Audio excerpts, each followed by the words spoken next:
Hey, what's going on, guys? My name is Tyler Brady with High Equity Home Buyers, the High Equity team, and High Equity Notaries. I'm bringing you another video today for all you first-time home buyers out there. Just wanted to give you guys some tips and tricks today to figure out, what not to do and how to learn from mistakes that other first-time home buyers make. So I want to jump right into it. One of the first things a lot of first-time home buyers do by mistake because they're so anxious and wanting to go find their new home, maybe move out of their parents' house, things like that, is looking at homes before they even apply for a mortgage. So a few things that you're going to want to do at the very beginning, you're going to want to talk to a few lenders. You're going to want to have, they're going to pull your credit. It's going to ding your credit a little bit, but that's fine.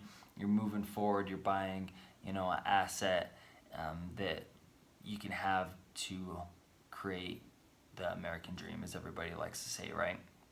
So that's the first one. I have about 8 or so of these that we'll go over and see how long we get. I don't want to make these videos too long for you guys. So another one I kind of briefly mentioned is only talking to one lender. So there's different brokers and different lenders that are able to get you better rates, different terms, and just they can shop around. Some have a limited supply of how many programs that they can go through, so always shop around. And if you do it all within 30 days, it doesn't hit your credit very bad from a credit score perspective. So don't be afraid to go shop around. Make sure you get the best deal. A few things, maybe you make sure the communication is good between you and your lender. Can you call them at any time during the day or even text them outside of the 9 to 5 hours? A lot of bankers that are loan officers don't like to get calls after 5 p.m. You want somebody, if you have a quick question, you want to be able to send them a text. Hey, I'm looking at this house, taxes are X, what's my payment going to be, and is this going to be okay? Maybe a short, hey, let me call you in the morning, that feedback, that communication. That's one big thing that I love about using lenders outside of the normal banking system, is because they're available weeknights, weekends, communication is good. Another third thing is buying a house more than you can afford. Buying too big of a house. You're house poor. A lot of people like to say this, right? So, if your debt to income's at 55%, that's like one of the main guidelines of FHA loans. You have to be around the 55-56%. They do change it, but as the date of this video, it's about 55%. And if that goes lower, if you buy a house that you're barely making your house payment with the other 45% of your income, what if a water heater breaks, you don't have a home warranty? What if you have a car that breaks down, you can't get to work, things like that? You need that buffer room.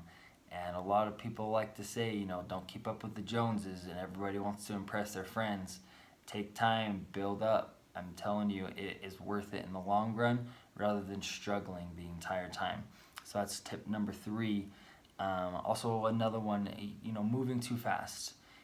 There's a few of them that I'm going to kind of drain in together. Here is, you're moving too fast. You like a home in a specific neighborhood. It's everything you wanted.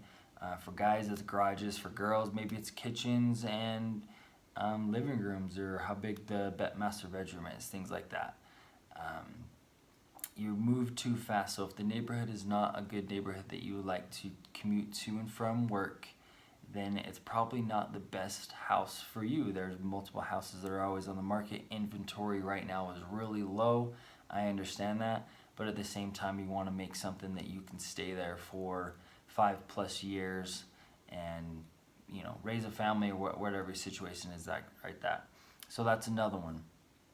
Being careless with credit's another good tip when you are going through the loan process and you do get that perfect house under contract and you sign at the title company and you say, great, I'm so excited, I want to put this sectional here, I want to put a big screen, flat screen up on the TV or the wall here, I want to go buy a new lawnmower, all these things, and you want to leverage all that because it's all 0% for 24 months at RC Willey or wherever Best Buy place you go to, right? No, you can't do that. For one, some lenders recheck your credit right before they fund. So if you went out and just leveraged your credit an additional $500-600 a month, on just the minimum payment. They don't care if it's 0% or 20. It's still debt to income that hurts you. So if they repull your credit, which some do, and it's happened, and then now you have $6,000 on an RC Willey bill, but then now you can't afford or can't qualify for the home you just had under contract. So that leads to, you losing your earnest money, you're losing your inspection fees.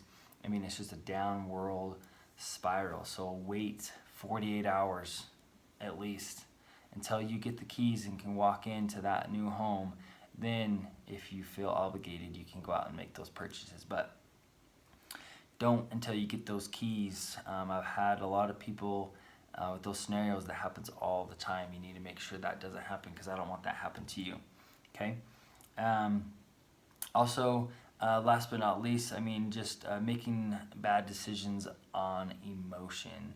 So if you're excited and just want to move into a house quickly, because you'll be the first person out of your family to own a home rather than renting, that's, a lot of the time it's off emotion. You want to be in a hurry, or you like the certain color of a home, or flooring or anything like that. Your emotions are tied to it. You're so excited because it's your first big experience with such a big asset. You don't want to rush it. You have realtors like myself and my team that will be able to help you and walk through step by step and point out those pitfalls that a lot of other agents and clients fall into, especially first-time home buyers.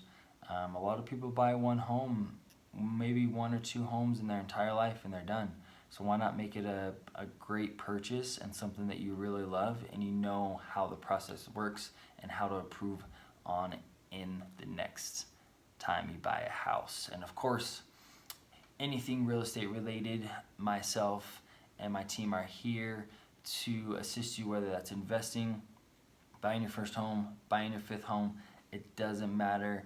We have a team of mortgage people with appraisers, inspections, contractors, all of the above that can help you in any time of your need. When it comes to first-time home buying, there's a lot of questions, a lot of uncertainty that a lot of people don't know about how things work. So I hope you like this video. Please subscribe and click that link down below, and make sure you hit that bell if you want to be notified every time I post a new video. My name is Tyler Brady with High Equity Home Buyers and the High Equity team, signing off.